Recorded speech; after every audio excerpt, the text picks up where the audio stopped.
Bismillahirrahmanirrahim. Assalamualaikum warahmatullahi wabarakatuh. Alhamdulillahi rabbil alamin. Wa bihi nasta'inu ala umurid dunya waddin. Wa sallallahu ala nabiyyina wa sayyidina Muhammadin wa ala alihi wa sahbihi ajma'in, amma ba'd. Para alim, para ulama, para sepuh binispuh, segenap hadirin dan hadirat sekalian, rahimani wa rahimakumullah. Kita panjatkan puja dan puji syukur kehadirat Allah subhanahu wa ta'ala. Pada kesempatan pagi menjelang siang yang berbahagia kali ini, kita bisa menghadiri acara pengajian umum di Masjid Baitur Rahman di Kauman, Tambak, Kabupaten Banyumas. Kita berharap semoga Allah subhanahu wa ta'ala berkenan untuk melimpahkan kepada kita semuanya ilmu yang bermanfaat, sehingga bisa kita amalkan sebagai bekal untuk menghadap kepada Allah Jalla wa'ala. Allahumma amin. Salawat dan salam semoga senantiasa tercurahkan kepada junjungan kita Nabi Agung Muhammad sallallahu alaihi wasallam, kepada keluarganya, sahabatnya, dan umatnya yang setia mengikuti tuntunannya hingga di akhir nanti. Bapak Ibu yang kami hormati dan juga segenap pendengar serta pemirsa rahimani wa rahimakumullah. Manusia adalah makhluk sosial. Napa? Makhluk sosial. Apa artinya manusia makhluk sosial? Napa? Tidak bisa hidup sendiri. Tidak bisa hidup sendiri. Manusia itu diciptakan oleh Allah subhanahu wa ta'ala sebagai makhluk yang mau tidak mau harus berinteraksi dengan orang lain. Kenapa demikian? Karena dia tidak bisa memenuhi kebutuhannya tanpa bantuan orang lain. Kebutuhan apa? Kebutuhan fisik atau kebutuhan psikis? Mana yang dia nggak bisa penuhi sendiri? Kebutuhan fisiknya, jasmaninya, atau kebutuhan rohaninya? Dua-duanya. Kebutuhan fisik, contohnya, nopo? Makanan, minuman, pakaian, kendaraan, rumah. Itu kebutuhan apa? Fisik.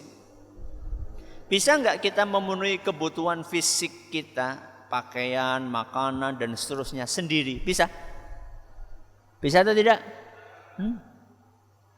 Nasi yang ada di atas meja kita itu, berapa orang yang membantu kita supaya tersedia di atas piring kita? Berapa orang? Orang ngerti? Saking oke. Petani. Terus apa lagi? Bakul pupuk. Ya. Tukang traktor. Apa maning? Tukang tandur. Terus? Tukang seleb. Ya. Bakul beras. Setelah beras itu sampai ke rumah kita, kita masaknya nganggo panci, Kita membutuhkan orang yang membuat panci, ngurupaken nganggo gas. Kita butuh orang jualan gas. Untuk memenuhi kebutuhan fisik kita, nggak mungkin kita bisa lakukan itu sendiri. Makanya manusia itu, kata orang Arab, madaniyun bitab'i. Manusia itu adalah dari sononya adalah makhluk napa? Sosial. Kebutuhan fisiknya nggak bisa dia penuhi sendiri. Begitu pula kebutuhan psikisnya, kebutuhan rohaninya. Apa kebutuhan rohani dan psikis seorang manusia? Ketenangan. Napa? Ketenangan, kedamaian, ketentraman. Makanya kita ini disyariatkan untuk menikah. Napa? Menikah. Kenapa kita menikah? Jeneng ambleng iki sudah nikah burung sih? Kenapa kita nikah? Karena kita butuh ketenangan. Ustaz, ngaji kan wis cukup. Ora cukup. Laki-laki butuh perempuan. Perempuan butuh laki-laki. Enggak bisa. Itu adalah kebutuhan dasar manusia. Makanya apa kata Allah Subhanahu wa taala dalam Al-Qur'an?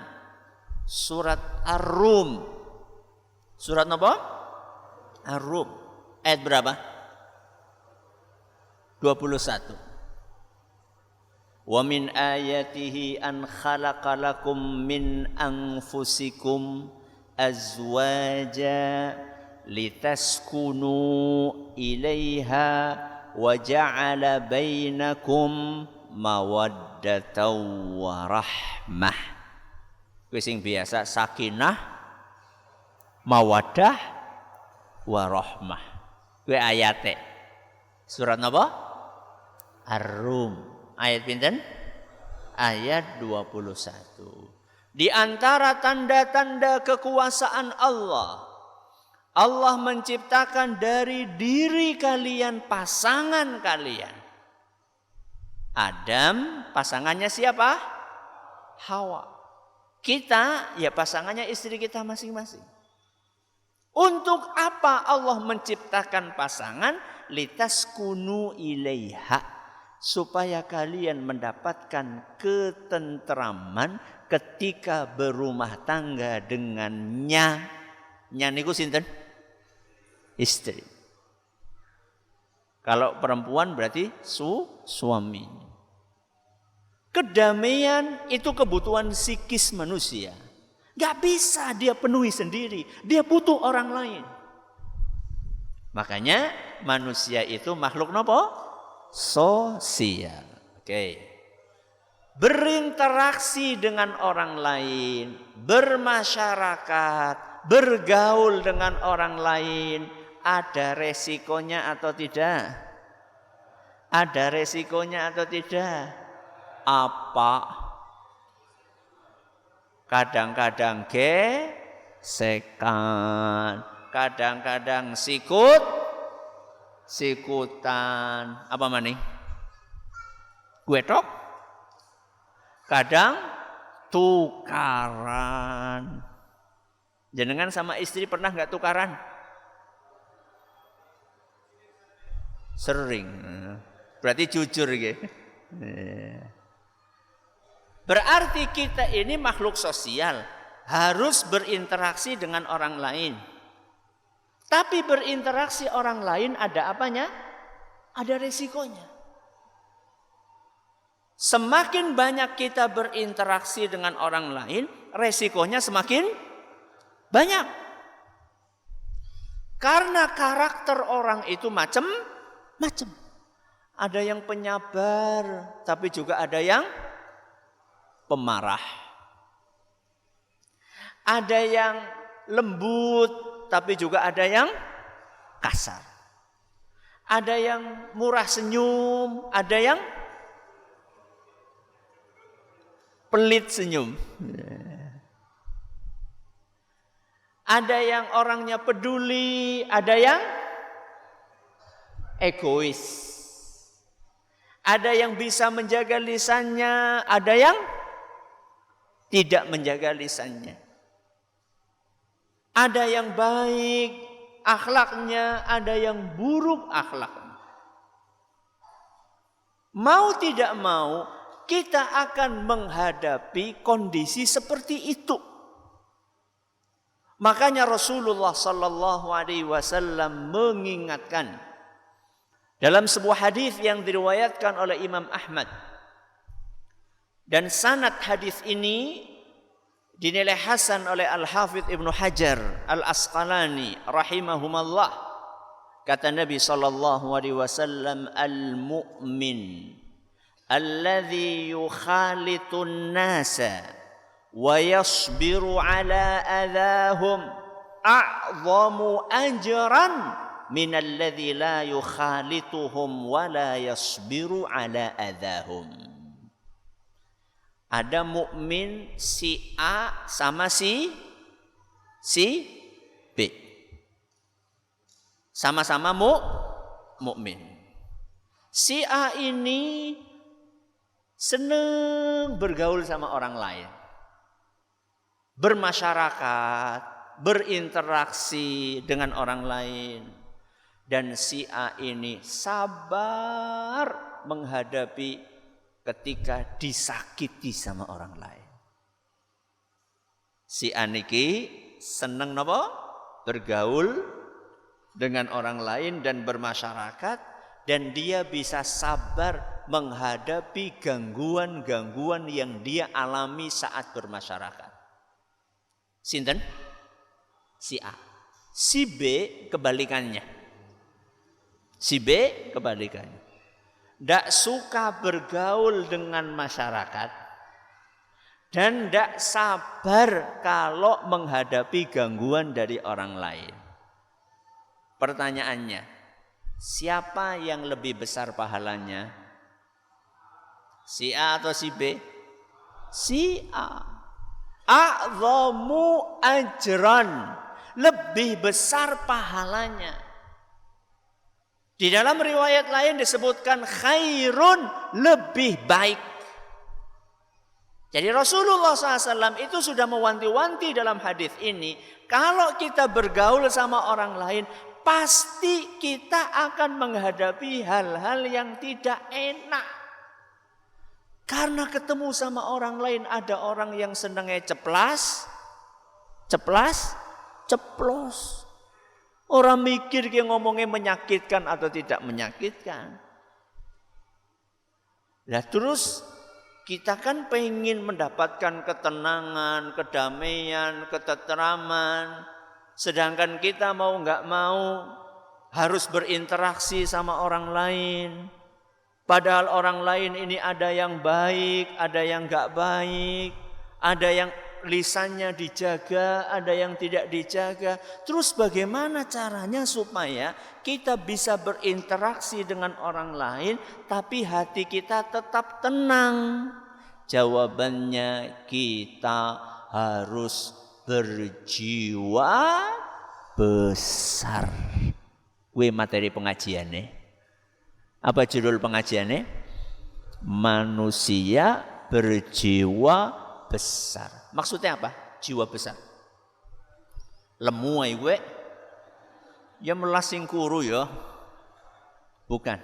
Berjiwa besar maksudnya adalah dia harus menjadi orang yang pemaaf.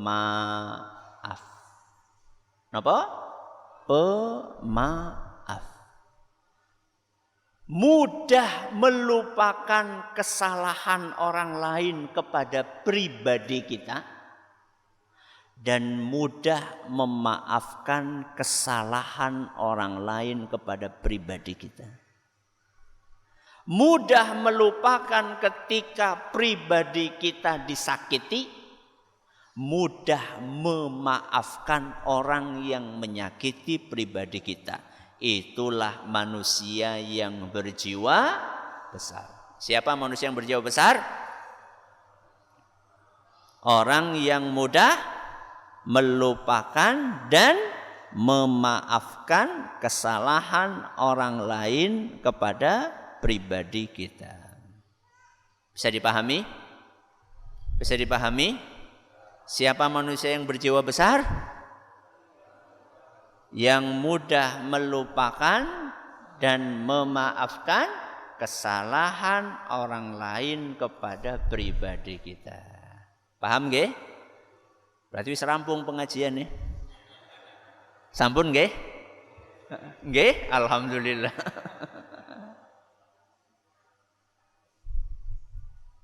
Mudah memaafkan. Gampang apa angel? Hah? Gampang apa angel? Gampang. Boleh ngomong. Mudah diucapkan, berat dipraktekkan. Manusia ada 4 macam. Ada berapa macam? Ada 4 macam. Bismillah. Manusia jenis pertama. Gampang tersinggung. Napa? Gampang tersinggung. Susah memaafkan. Apa yang pertama? Gampang tersinggung, susah memaafkan. Yang kedua, gampang tersinggung, gampang memaafkan. Apa yang kedua? Gampang tersinggung, gampang memaafkan. Yang ketiga, susah tersinggung, susah memaafkan. Kenapa? Susah tersinggung, susah memaafkan. Yang keempat apa jajal? Susah tersinggung, gampang memaafkan. Siapa sing bisa baleni? Angkat tangan. Monggo. 4. 1. Mudah tersinggung, tidak mudah memaafkan. 2. Mudah memaafkan. Yang ketiga.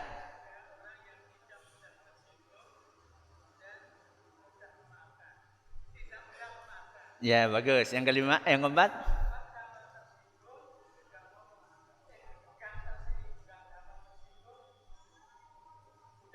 Masya Allah, dapat hadiah, monggo. Masya Allah.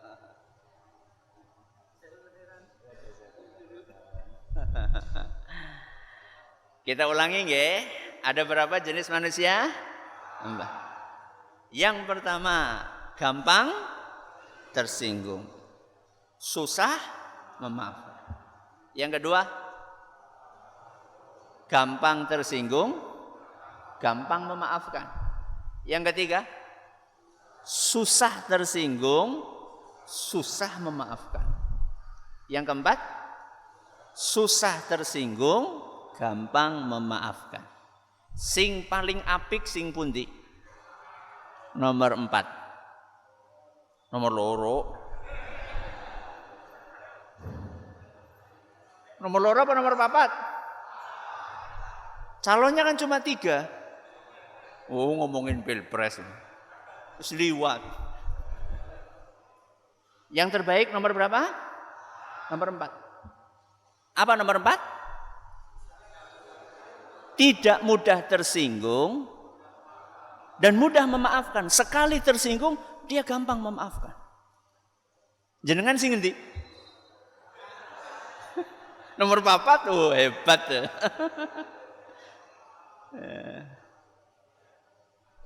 Yang paling gak enak yang mana?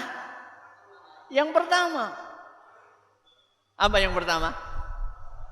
Gampang tersinggung, susah memaafkan. Jangan elek banget ya. Dela-dela kesuh, ya, dela-dela tersinggung. Begitu tersinggung, angel banget golek memaafkan. Terus Ustadz, gimana resepnya supaya kita menjadi manusia yang keempat tadi? Yang seperti apa yang keempat itu? Yang jarang tersinggung dan gampang memaafkan. Jadi jarang banget tersinggung, disakiti, dicaci, dimaki, lah biasa. Ya. Ada ungkapan anjing menggonggong, kafilah tetap napa? Berlalu. Anggap saja itu angin lalu, anjing. Gampang anggap saja itu apa? Angin lalu. Bukan anjing, bukan. Udah anggap saja itu angin lalu. Enggak usah diapakan? Enggak usah dimasukkan ke dalam hati. Anak muda sekarang mengatakan EGP. Apa EGP? Emang gue pikirin. Ya. Bagaimana caranya Ustadz supaya kita menjadi manusia jenis yang keempat, yang enggak gampang tersinggung dan mudah memaafkan? Caranya adalah dengan menyadari.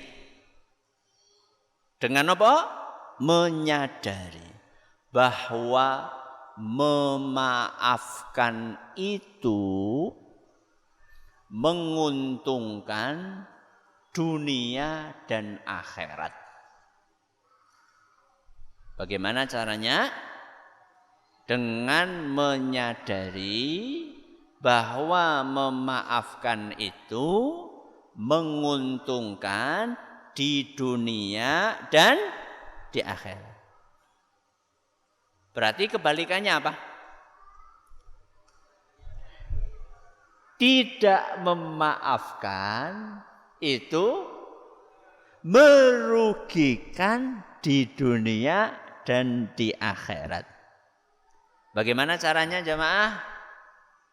Menyadari bahwa memaafkan itu akan menguntungkan di dunia dan di akhirat. Tidak memaafkan akan merugikan di dunia dan di akhirat. Siapa bisa ngulangi? Angkat tangan. Ya, silakan.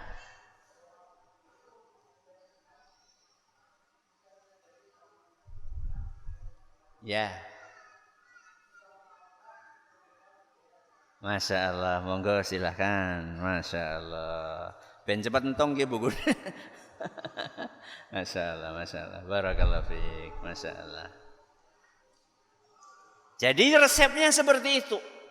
Salah satu resep yang akan membuat kita menjadi orang yang pemaaf itu adalah dengan meyakini dan menyadari bahwa sifat maaf itu akan membawa keberuntungan.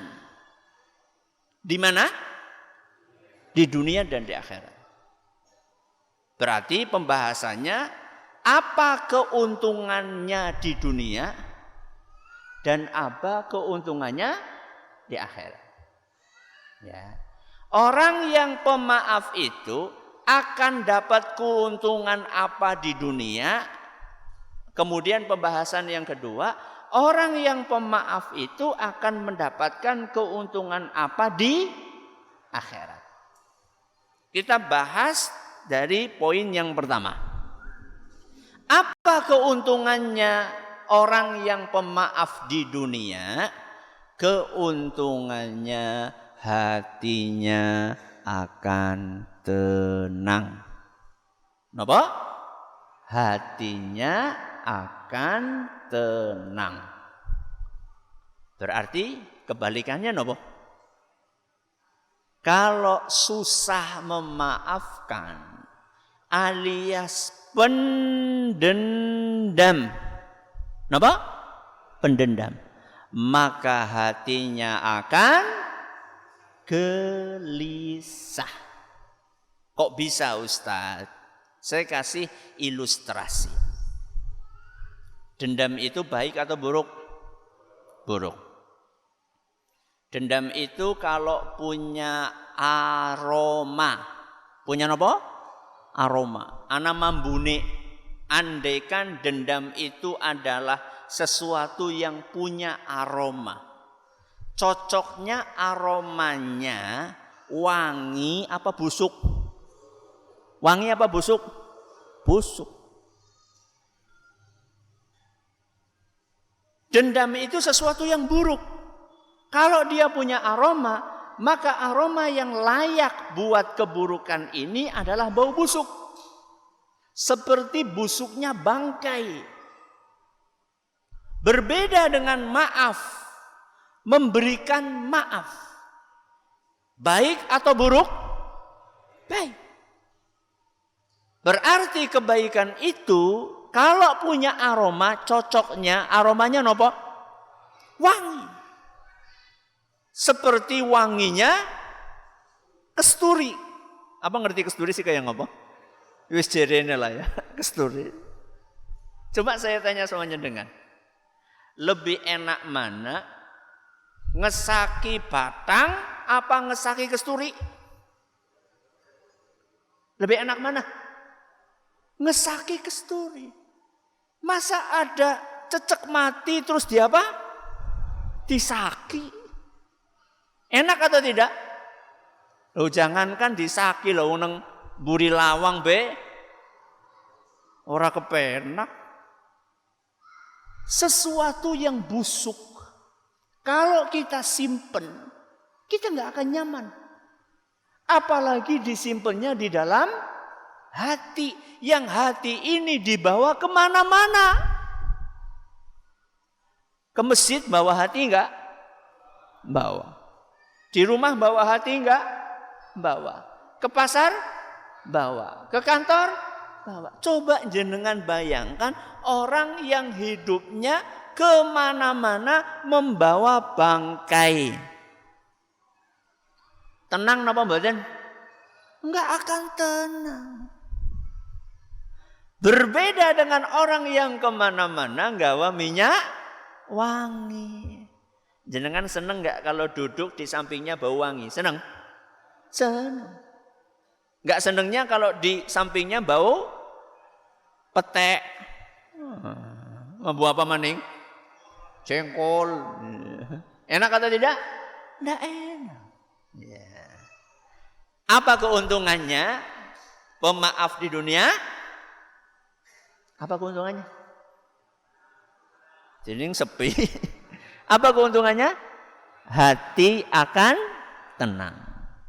Makanya kalau kita perhatikan manusia-manusia yang pemaaf, walaupun dia disakiti, walaupun dia diintimidasi, walaupun dia dizolimi, dia tetap tenang hatinya. Contohnya Nabi Yusuf alaihissalam. Siapa contohnya? Nabi Yusuf alaihissalam. Siapa yang menzalimi Nabi Yusuf? Saudara kandungnya sendiri.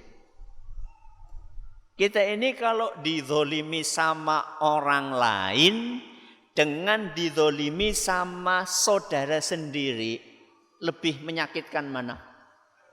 Saudara sendiri. Wong dulure dewek.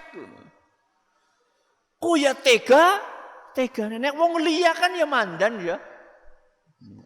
Bukan berarti enggak sakit, sakit juga. Tapi ketika yang menzalimi saudara sendiri itu sakitnya luar biasa. Dan enggak gemen-gemen. Apa yang dilakukan saudara-saudara Nabi Yusuf kepada Nabi Yusuf? Dibuang. Kemana? Ke sumur. Bayangkan, dibuang ke sumur. Sumur pinggir masjid. Sumur di tengah hutan. Bayangkan. Dan gara-gara itu akhirnya Nabi Yusuf dijadikan budak. Padahal awalnya beliau adalah seorang yang merdeka. Gara-gara ditemukan sama pedagang akhirnya dijual jadi budak. Enggak cukup sampai di situ. Dan gara-gara itu pula kemudian Nabi Yusuf mengalami kejadian difitnah. Oleh siapa? Oleh istrinya pembesar Mesir. Ya. Dan demi untuk menyelamatkan diri Nabi Yusuf akhirnya dipenjara. Berapa lama? Konon ada beberapa riwayat yang menyebutkan beliau dipenjara 11 atau 12 tahun. Padahal bersalah atau tidak? Tidak bersalah. Coba bagaimana sakitnya hati Nabi Yusuf ketika dizolimi oleh saudara-saudara. Singkat cerita, Nabi Yusuf keluar dari penjara, kemudian beliau menjadi pejabat besar di negeri Mesir. Di waktu yang sama saudara-saudaranya mengalami musim paceklik dan membutuhkan bantuan bahan pangan dari pejabat Mesir. Datanglah mereka menemui siapa? Menemui siapa? Adiknya sendiri yang dulu mereka zalimi. Awalnya belum nyadar. Begitu diingatkan oleh Nabi Yusuf alaihissalam, apa yang dulu kalian lakukan kepada adik kalian, langsung duer. Loh, kamu Yusuf ya? Kamu Yusuf. Qalu tallahi laqad atharakallahu alaina wa in kunna la khatiin. Sungguh Allah telah memuliakanmu dan kami benar-benar merasa bersalah. Kapan? Ketika Nabi Yusuf sudah jadi pejabat, mereka lagi butuh bantuannya. Kami benar-benar salah. Apa jawaban Nabi Yusuf? Qala, Nabi Yusuf menjawab, la tathriba alaikumul yaum. La tathriba alaikumul yaum. Kata Imam As-Suddi, artinya adalah la azkuru lakum dzambakum. Dia nek bahasanya dewek ya, salah sing ngendi ya? Nopo? Salah sing ngendi ya?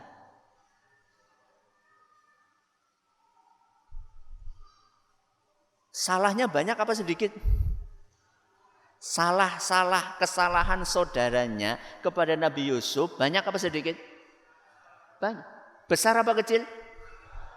Apa responnya Nabi Yusuf ketika saudara-saudaranya pada minta maaf? Kami minta maaf atas kesalahan-kesalahan kami. Apa jawabannya Nabi Yusuf?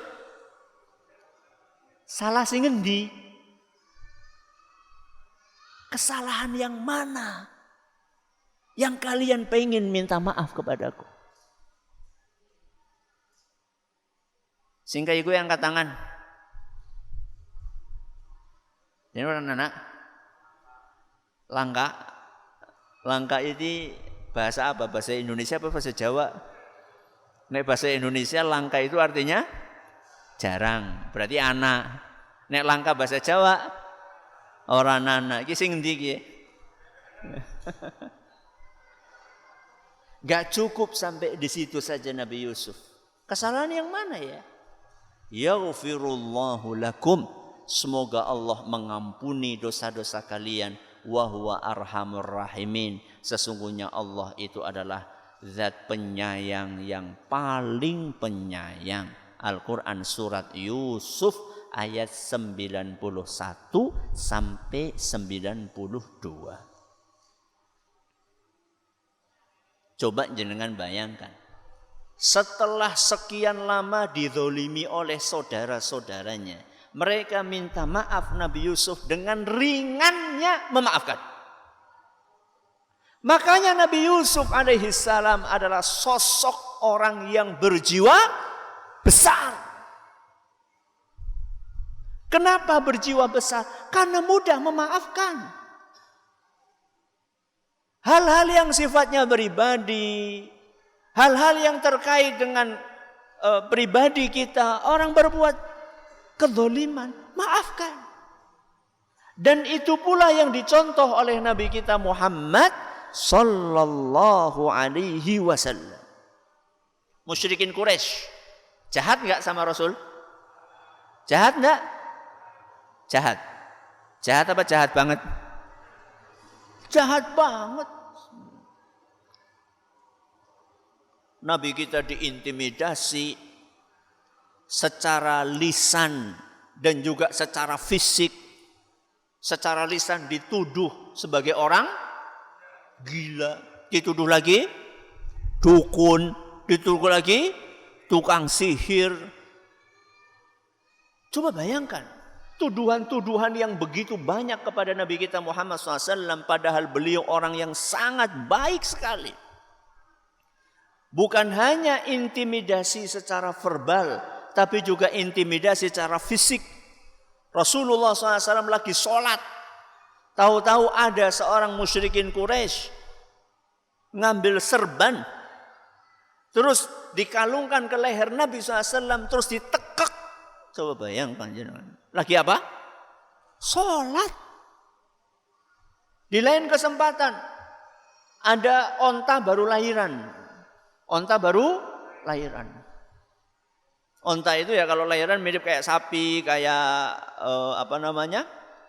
kayak kambing. Ada apanya? Ada ari-arinya. Kotor apa bersih? Kotor, ada darahnya, ada lendirnya. Begitu ada onta lahiran, diambil. Apanya? Ari-arinya itu. Begitu Nabi ruku, dibruk di atasnya. Coba bayangkan jenengan. Enggak cukup sampai di situ. Orang-orang musyrikin Quraisy, mereka juga berupaya untuk membunuh Nabi kita Muhammad SAW. Menyusun makar, mengumpulkan pemuda-pemuda kekar untuk bareng-bareng membunuh Nabi kita Muhammad SAW. Dan akhirnya beliau diselamatkan oleh Allah Subhanahu wa taala hijrah ke Mekah. Hijrah dari Mekah ke mana? Ke Madinah. 8 tahun kemudian. Tahun berapa berarti? 8 tahun kemudian. Tahun berapa? Tahun 8. 8 apa? Hijriah. Rasulullah sallallahu alaihi wasallam datang untuk menaklukkan kota Mekah. Idza jaa nasrullahi wal fath wa ra'aitan nasa yadkhuluna fi dinillahi afwaja. Rasulullah SAW datang ke kota Mekah dengan ribuan pasukannya. Dan saat itu orang-orang musyrikin Quraisy pada ketakutan, pada masuk ke rumahnya untuk menyelamatkan diri. Setelah itu Rasulullah SAW berdiri di depan Ka'bah sambil pegangan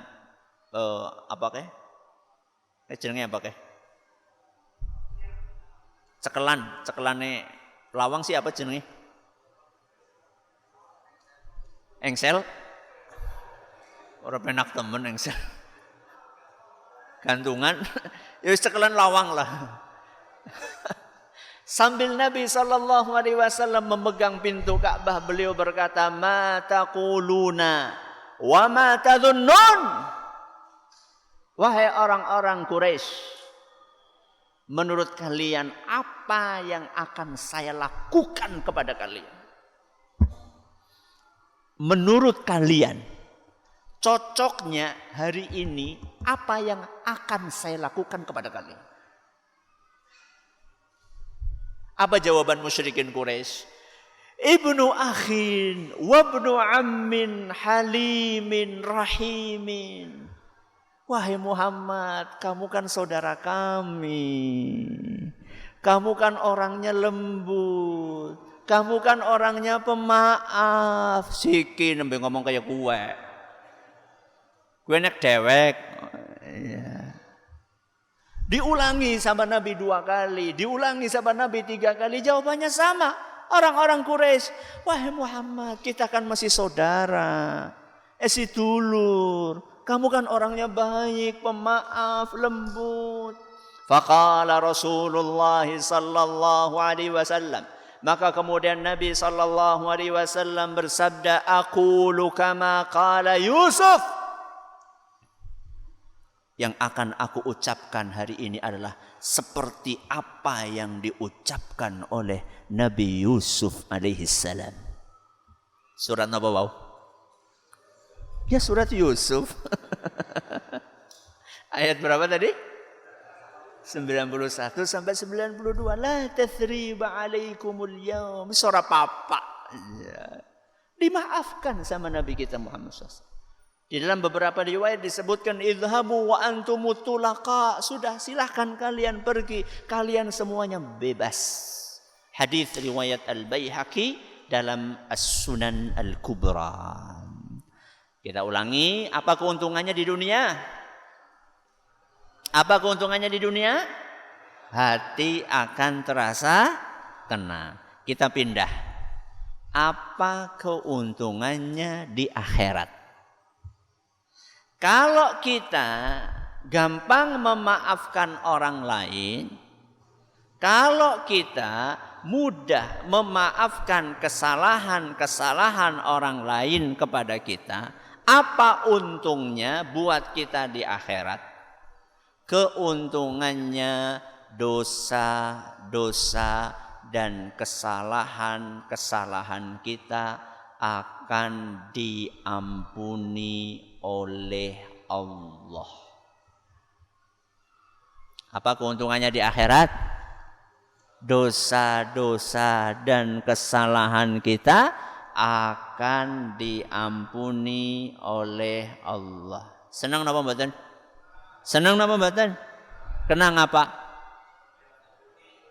Karena dosanya dhewek akeh. Angkat tangan yang dosanya sedikit.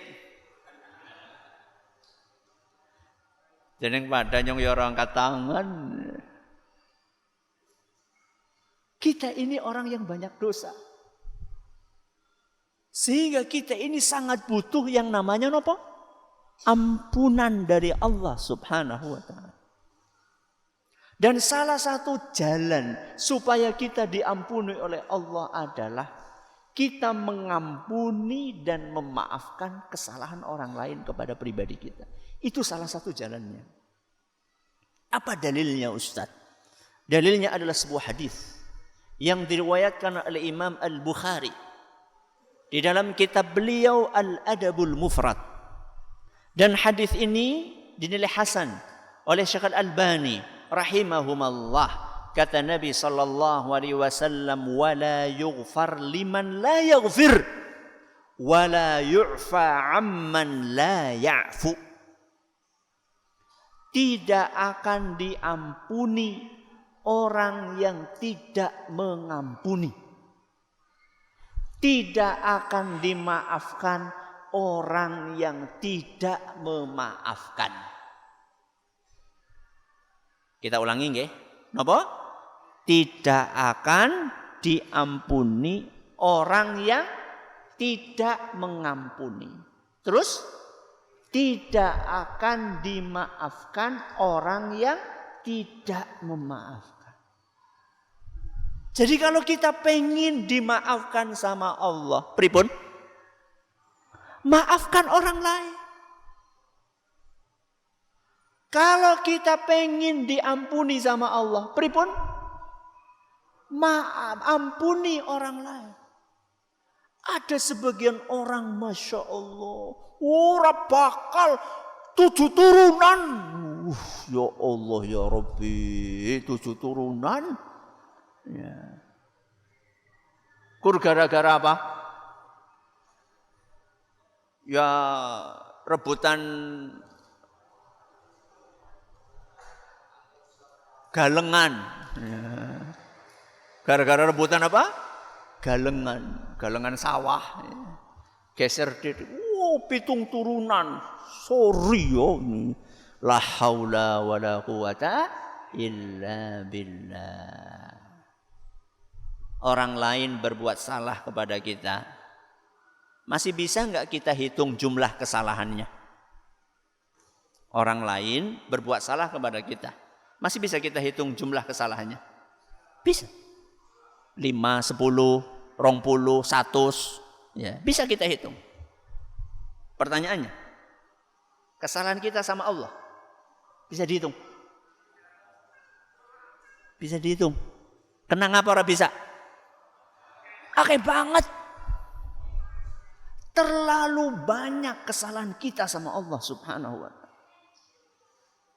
Kesalahan orang lain sama kita bisa kita hitung. Artinya enggak banyak. Sebanyak-banyaknya kesalahan orang lain kepada kita, masih lebih banyak kesalahan kita kepada Allah Subhanahu wa ta'ala. Maafkan. Dengan kita memaafkan, hati kita akan plong. Dengan kita memaafkan, dosa-dosa kita akan diampuni sama Allah Subhanahu wa ta'ala. Ada sebuah kejadian di dalam sejarah yang layak kita ambil pelajarannya, yaitu kejadian ketika ibunda kita Ummul Mukminin Aisyah radhiyallahu anha difitnah. Difitnah apa? Selingkuh. Bayangkan, difitnah apa? Selingkuh. Padahal ibunda kita Ummul Mukminin adalah wanita yang sangat mulia sekali. Bahkan Nabi kita Muhammad SAW sampai mengatakan fadlu Aisyah ala sairin nisa ka fadli as-sarid ala sairi ta'am. Keistimewaan Aisyah dibandingkan seluruh wanita yang ada di muka bumi ini seperti keistimewaan makanan yang paling enak saat itu dibandingkan seluruh makanan yang ada di muka bumi. Jadi wanita yang sangat istimewa, yang sangat solihah, yang sangat alimah, yang sangat bertakwa kepada Allah, difitnah berselingkuh. Siapa promotor fitnah itu? Munafik. Seorang munafik. Dedengkotnya kaum munafikin. Qaddarallahu wa ma syaa fa'al. Salah satu yang ikut-ikutan menyebar fitnah itu seorang namanya Mistah. Sinten? Mistah. Mistah ini bukan munafik. Bukan munafik. Tapi karena dengar berita, belum dia pastikan beritanya, ikut dia apa? Sebarkan kemana-mana.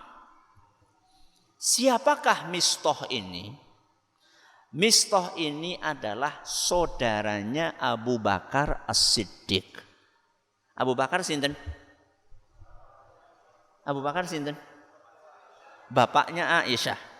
Bapaknya Aisyah. Mistah ini saudaranya Abu Bakar As-Siddiq. Orangnya miskin, fakir, sehingga sama Abu Bakar ini dibiayai kehidupannya. Dinopo?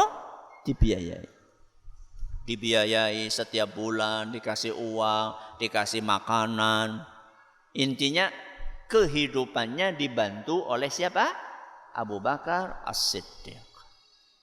Coba jenengan bayangkan ya, dibantu secara rutin, begitu putrinya Abu Bakar As-Siddiq difitnah, malah dia ikut-ikutan menyebarkan fitnah. Begitu Abu Bakar tahu apa yang dilakukan oleh Mistah, maka Abu Bakar bersumpah, mulai hari ini saya akan putus bantuan itu buat Mistah. Saking apa nih? Saking jengkele. Wis diapiki malah. Air susu dibalas air tuba. Air tuba siapa? Racun. Ya. Ngasih madu malah dibaliki racun. Begitu Abu Bakar bersumpah dengan sumpah seperti itu, Allah Subhanahu wa taala menegur Abu Bakar. Siapa yang ditegur? Abu Bakar.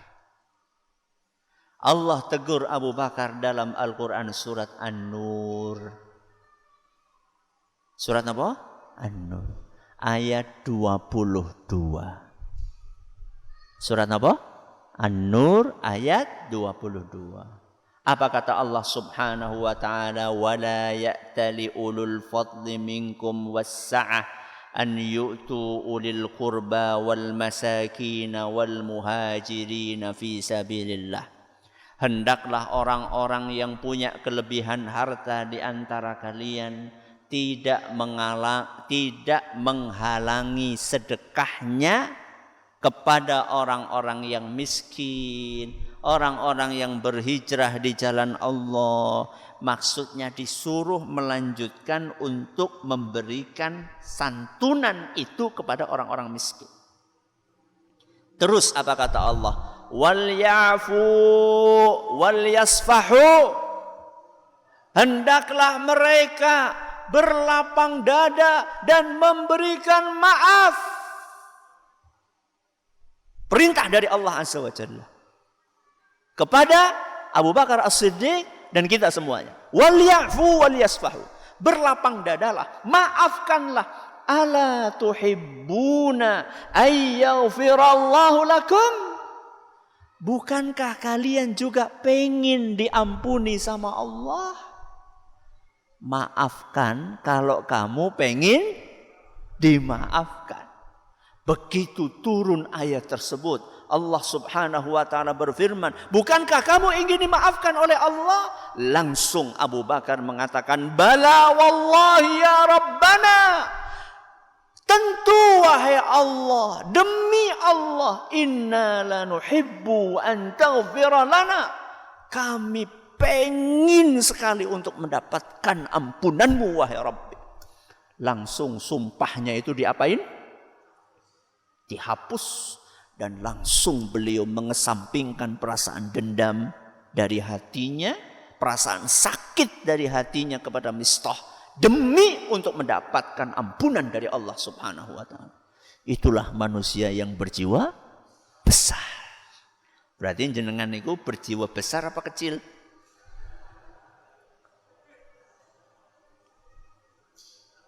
Insya Allah Arab berjiwa besar. Kapan? Kapan? Berpengajian. Berpengajian. Ya. Kita ulangi ya, kita ringkas ya. Manusia berjiwa besar. Siapa dia? Orang yang mudah memaafkan kesalahan orang lain kepada pribadi kita. Apa untungnya menjadi pemaaf? Di dunia hati akan tenang, di akhirat akan mendapat ampunan dari Allah Subhanahu wa taala. Ini yang bisa kita pelajari pada pagi menjelang siang hari ini. Semoga bermanfaat bagi kita semuanya. Kalau ada pertanyaan silahkan, kalau tidak ada alhamdulillah. Ya, silakan.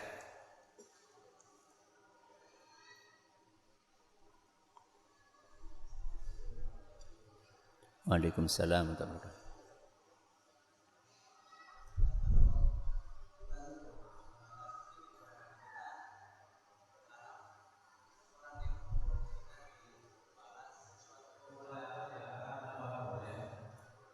Ya. Kalau kita memaafkan, tapi di dalam hati kita berharap supaya orang ini di akhirat dibalas sama Allah Subhanahu wa taala. Di akhirat apa di dunia? Di akhirat. Di dunia enggak? Boleh atau tidak? Boleh. Tapi yang lebih istimewa adalah jenengan berharap supaya orang itu diampuni sama Allah. Jadi ada level boleh, ada level lebih istimewa. Ya. Memang yang namanya orang berbuat jahat itu layak untuk mendapatkan balasan. Apa kata Allah Subhanahu wa taala dalam surat Asy-Syura ayat 40. Surat apa? Asy-Syura ayat 40. Wa jazaa'u sayyi'atin sayyi'atun mithluha.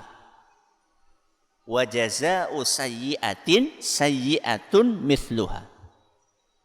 Balasan dari keburukan adalah keburukan yang serupa.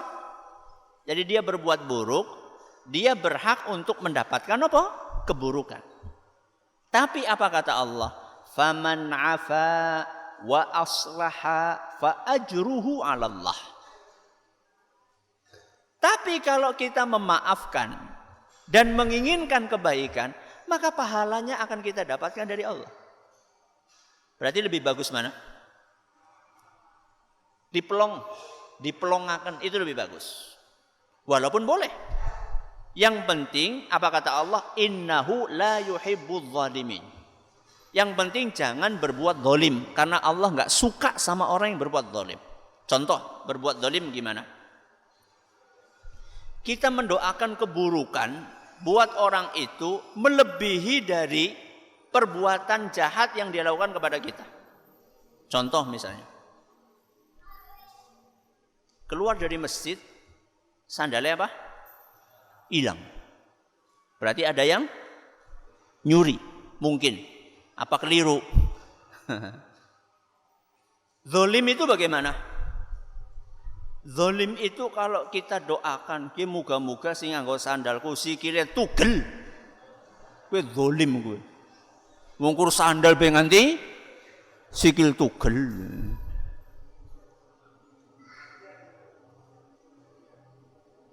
Terus yang kira-kira cocok apa? Apa ya yang cocok ya? Nyolong sandal gue cocoknya apa ya? Apa? Kecocokri gitu ya.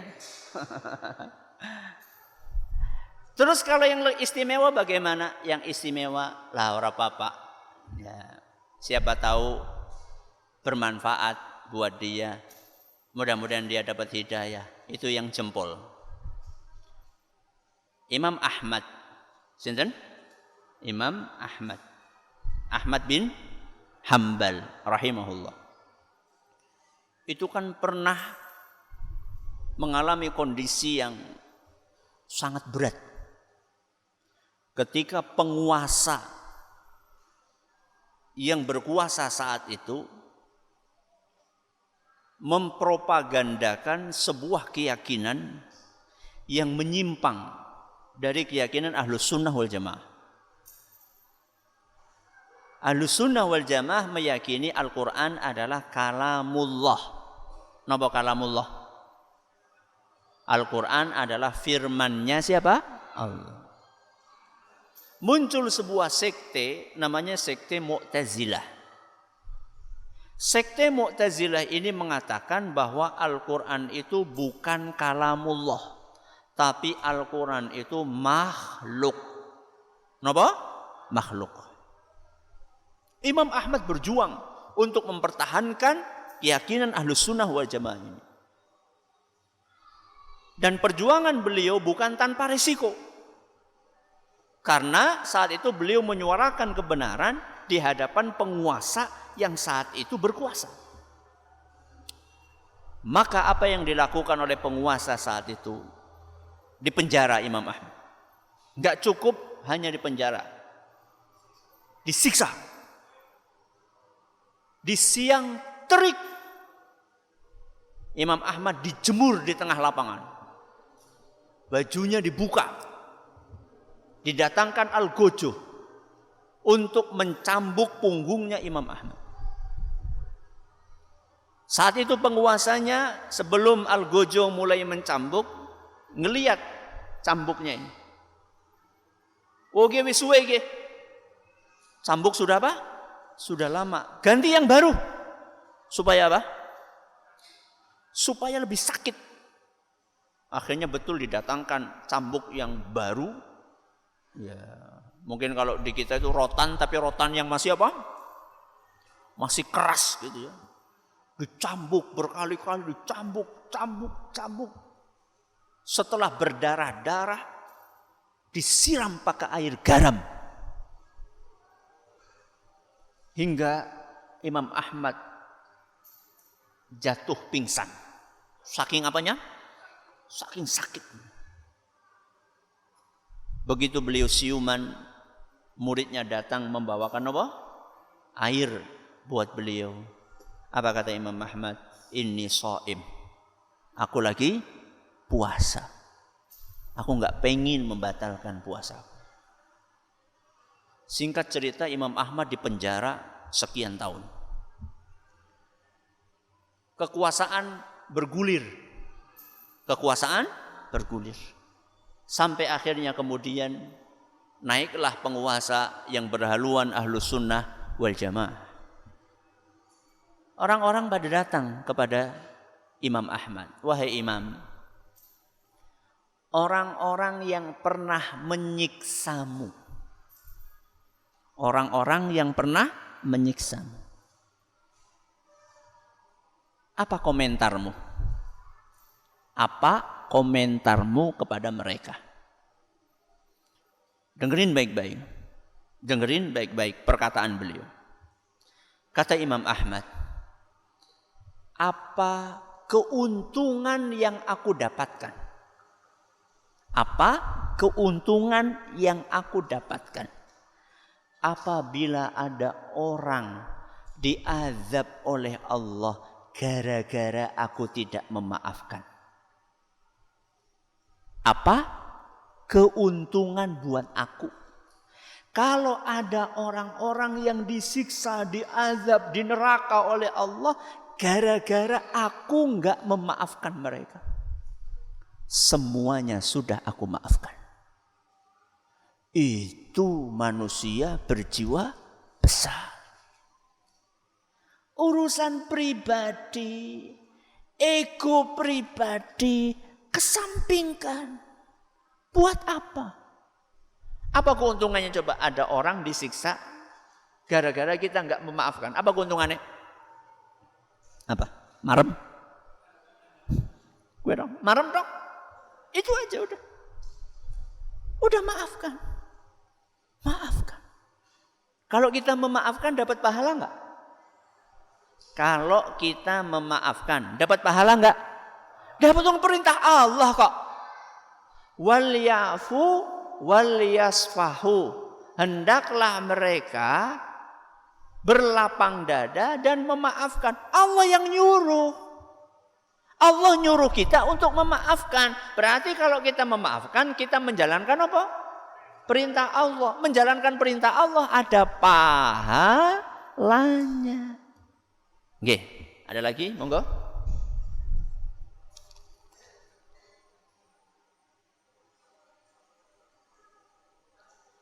Ustaz, bagaimana hukumnya kita sebagai ibu meminta agar anak laki-laki kita tinggal bersama kita setelah menikah?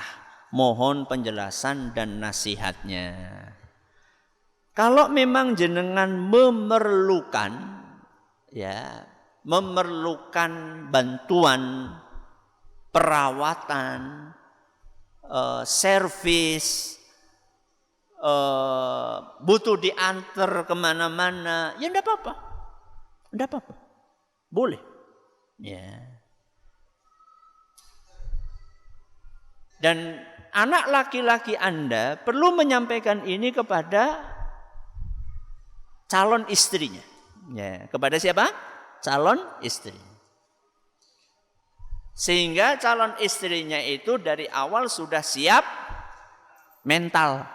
Ya, sudah siap mental. Karena memang idealnya ketika seorang berumah tangga, dia itu idealnya berpisah dari apa? Dari orang tuanya. Idealnya seperti itu. Kecuali dalam kondisi-kondisi seperti yang tadi saya sampaikan.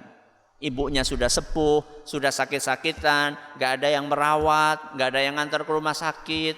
Ya kalau kondisi seperti itu maka Anda anak laki-laki tinggal bersama ibu Anda demi untuk birrul walidain itu bagus sekali.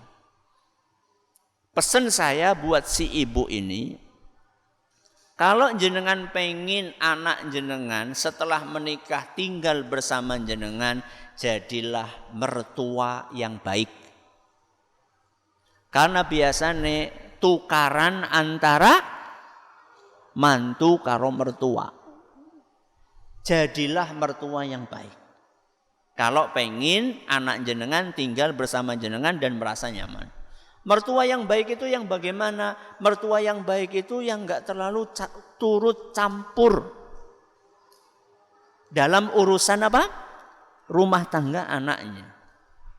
Kalau memang masih bisa ditangani oleh anaknya, sudah tangani sendiri. Urusan-urusan yang enggak prinsipil itu enggak usah ikut-ikutan. Biarkan anak jenengan itu berlatih untuk membangun rumah tangganya sendiri. Kecuali kalau sudah masuk urusan prinsip. Urusan prinsip, mantune ora salat, prinsip boten? Prinsip. Itu jenengan masuk di situ. Pelan-pelan memberikan nasihat dengan cara yang baik. Ya, itu adalah mertua yang baik, tidak terlalu turut campur. Mertua yang baik itu adalah sing ora gampang cemburuan. Kadang-kadang ada seorang ibu punya anak laki-laki. Ketika anak laki-lakinya belum menikah, perhatiannya full kepada siapa?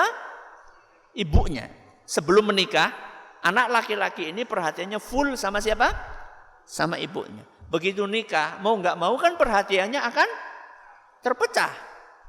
Karena dia juga punya tanggung jawab untuk mendidik istrinya. Aja cemburuan. Wis kodrate. Sudah kodrat. Sudah lapang dada saja. Yang penting anak laki-laki jenengan tidak menelantarkan jenengan. Asal dia sudah mengurusi jenengan, mengurusi istri dia, maka sudah. Jadilah ibu mertua yang baik, yang tidak gampang cemburuan. Itu pesan saya buat jenengan. Tadi siapa tadi? Monggo, belakangnya. Waalaikumsalam.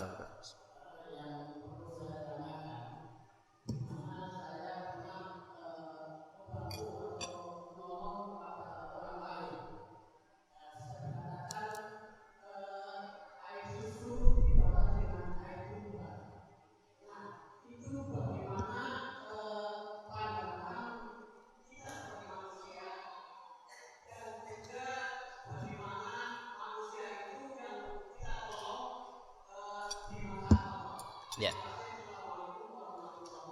Waalaikumsalam warahmatullahi wabarakatuh. Bedakan antara kita bantu orang dengan kita dibantu orang. Bedakan antara apa? Kita bantu orang dengan kita dibantu orang. Berarti ada berapa kasus? 2. Kasus yang pertama kita dibantu orang. Kita membantu orang. Kasus yang kedua kita dibantu orang. Saya akan bahas kasus per kasus. Kasus pertama. Kalau kita membantu orang, niatnya apa?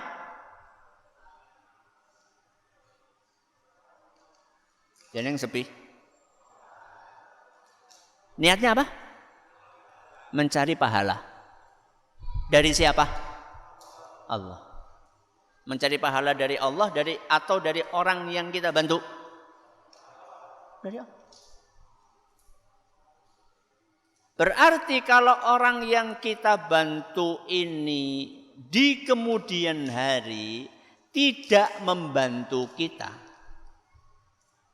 ketika kita butuh, bahkan menyakiti kita, pripun? Mbok manusia berjiwa besar.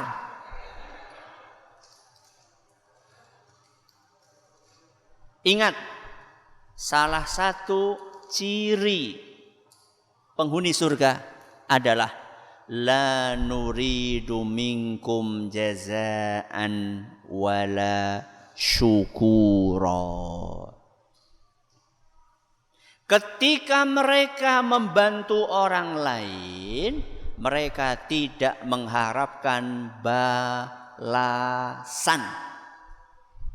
dan tidak mengharapkan ucapan terima kasih. Kuwi cirine calon penghuni surga. Ngasih ya wis. Enggak nunggu balasan dari dia, enggak nunggu ucapan terima kasih dari dia. Kita sudah seperti itu belum? Meh delamaning apa sih suwe? Ada orang nih pengemis nih ya, pengemis. Kita kasih. Pengemisnya menang baik. Pengemisnya menang baik. Kita kasih berapa biasanya? Jenengan biasanya ngomong pira sih jane? Aja lah Ustaz, mbok riya. Kita kasih 50.000 misalnya. Wah, Masya Allah. Padane. Ya. Kita kasih berapa? 50.000. Pengemisnya menang baik. Dari dalam si sakit, lunga. Perasaan jenengan kayak ngapa? Jujur baik. Hah? Medegel? Berarti dia calon penghuni surga butuh gitu. La nuridu minkum jazaan wala syukura. Calon penghuni surga itu kalau bantu orang lain tidak mengharapkan balasan ataupun ucapan terima kasih. Cukup mengharapkan balasan dari Allah. Ini kasus pertama. Kasus pertama. Kalau kita memberi bantuan. Sekarang kita pindah kasus yang kedua. Kalau kita diberi bantuan. Apa sikap kita kalau diberi bantuan? Sikap kita adalah membalas kebaikan dengan kebaikan. Itu sikap kita. Kalau kita dibantu sama orang, amalkan sabda Nabi kita Muhammad sallallahu alaihi wasallam, man sana'a ilaikum ma'rufan fakafi'uhu. Barang siapa yang berbuat baik kepada kalian, maka balaslah kebaikannya. Ustaz, saya enggak punya sesuatu untuk membalas kebaikan orang itu. Fa illam tajidu ma tukafi'unahu. Seandainya kalian tidak punya sesuatu untuk membalas kebaikan orang tadi, fad'u lahu. Maka doakan orang tersebut. Pripun dongane? Jazakumullahu khairan. Berarti kasus yang kedua, kalau kita dibantu enggak bisa membalas, ucapkan jazakumullahu khairan. Berarti kalau bisa balas gimana? Balas. Kalau bisa balas, balas. Tetangga jenengan ngirimi rantang. Apa? Rantang. Isinya? Jangan apa? Hah? Jangan apa? Tewel. Jangan tewel. Besok kembalikan rantang itu kepada tetangga, isinya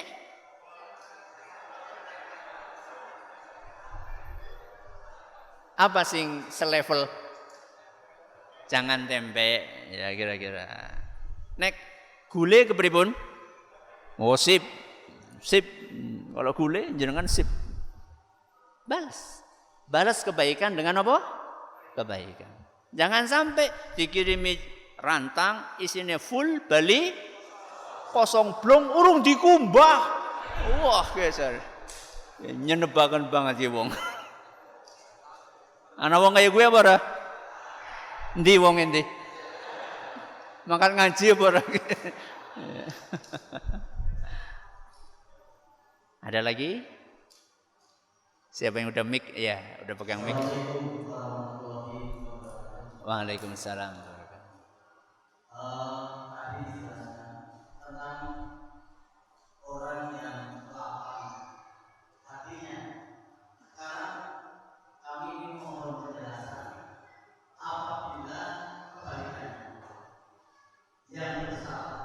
Misalnya saya bersalah terhadap seseorang, kemudian saya sudah minta maaf karena saya ingin tenang jiwa saya, tetapi orang tersebut tidak memaafkan. Bagaimanakah agar saya bisa tenang hatinya? Karena setiap ketemu saya merasa bersalah. Assalamualaikum warahmatullahi wabarakatuh. Waalaikumsalam warahmatullahi wabarakatuh. Terima kasih atas pertanyaannya, bagus sekali. Jadi dari tadi kita itu membahas kondisi ketika kita disakiti. Kita belum membahas kondisi kalau kita menyakiti. Ya, dari tadi kita membahas orang lain berbuat salah kepada kita, kita maafkan. Kita belum bahas kalau kita berbuat salah kepada orang lain bagaimana. Jawabannya adalah kalau kita berbuat salah kepada orang lain, maka berusahalah untuk minta maaf secara maksimal. Secara apa? Maksimal.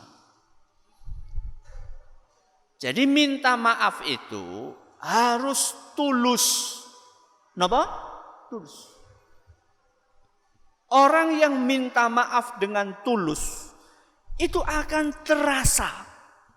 Terasa apanya? Terasa keseriusannya dalam minta maaf. Beda dengan orang minta maaf gak serius. Aku jaluk ngapura ya. Kenapa sih? Bok biyen ya. Murah lah. Ya wis. Dia karep apa orang. Jadi minta maaf itu harus apa? Harus serius. Bahkan seandainya perlu kita mengeluarkan materi. Materi gue maksudnya apa? Hadiah, duit, oleh-oleh, apa maning? Gula, kopi, teh, beras. Sing lagi larang. Kalau kita harus mengeluarkan materi demi supaya dia memaafkan, keluarkan materi itu. Kenapa? Karena risikonya berat. Karena risikonya berat. Kalau kita sampai tidak maksimal dalam minta maaf, atau bahkan tidak minta maaf, yang lebih mengerikan tidak mau minta maaf, ini resikonya nanti di akhirat akan terjadi kebangkrutan. Akan terjadi apa? Kebangkrutan. Kebangkrutan apa? Kebangkrutan pahala. Pahala kita akan dicabut, kemudian diberikan kepada orang yang pernah dizalimi. Enggak cuma sampai di situ, dosa-dosa dia akan dicabut, kemudian dibebankan kepada orang yang berbuat zalim. Ini kalau enggak mau minta maaf.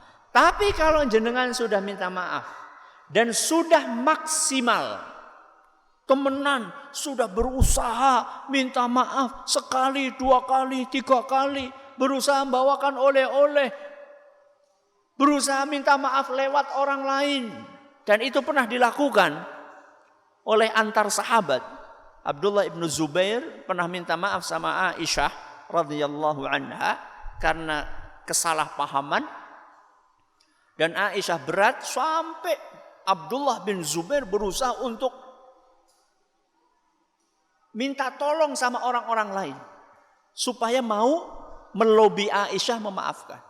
Jadi nggak bisa ngomong sendiri, minta tolong sama orang lain supaya orang lain melantari, ya, minta maaf. Kalau semua langkah itu sudah jenengan lakukan, kok dia nggak mau memaafkan, ya wis salah deweke apa salah dewek? Hah? Salahe dheweke. Ya. Yang penting syaratnya jenengan sudah napa? Maksimal. Pertanyaan terakhir. Monggo, silakan. Mana mic-nya?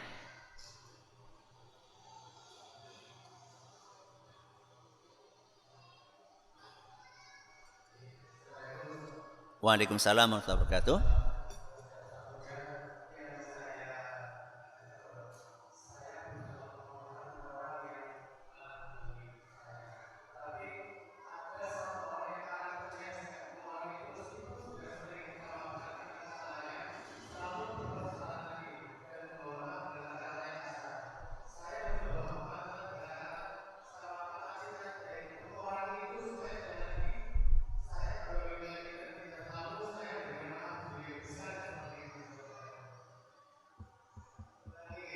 Suaranya nggak jelas. Jenengan disakiti orang. Terus?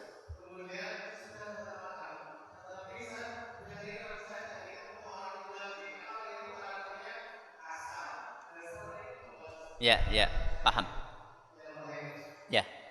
Jadi jenengan disakiti orang, sudah berusaha memaafkan.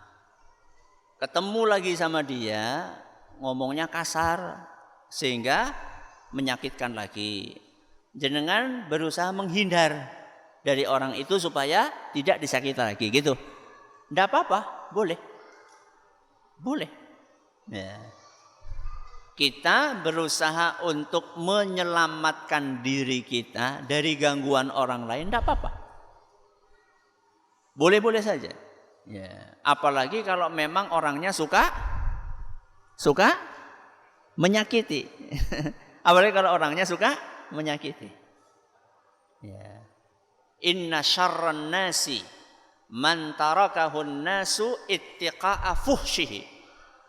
Sesungguhnya manusia yang paling buruk adalah manusia yang ditinggalkan oleh orang banyak. Karena orang banyak ini nggak pengen disakiti sama orang itu. Tidak apa-apa, kita menghindar tidak apa-apa.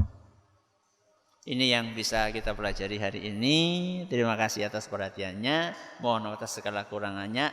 Nek kurang, rungokaken bae radio Insani. Pinten gelombangnya? 888 FM. Napa? 888 FM. 88.8 FM. Di situ pengajian saya disiarkan. Mudah-mudahan apa yang kita pelajari bermanfaat. Allahumma 'allimna ma yanfa'una wanfa'na bima 'allamtana wa zidna ilma. Kata sangat kelenta-kelentunipun atur, kula nyuwun gunging pangapunten. Wa sallallahu ala nabiyyina Muhammadin wa ala alihi washabbihi ajmain. Wa akhiru da'wana alhamdulillahi rabbil alamin. Wassalamu alaikum warahmatullahi wabarakatuh.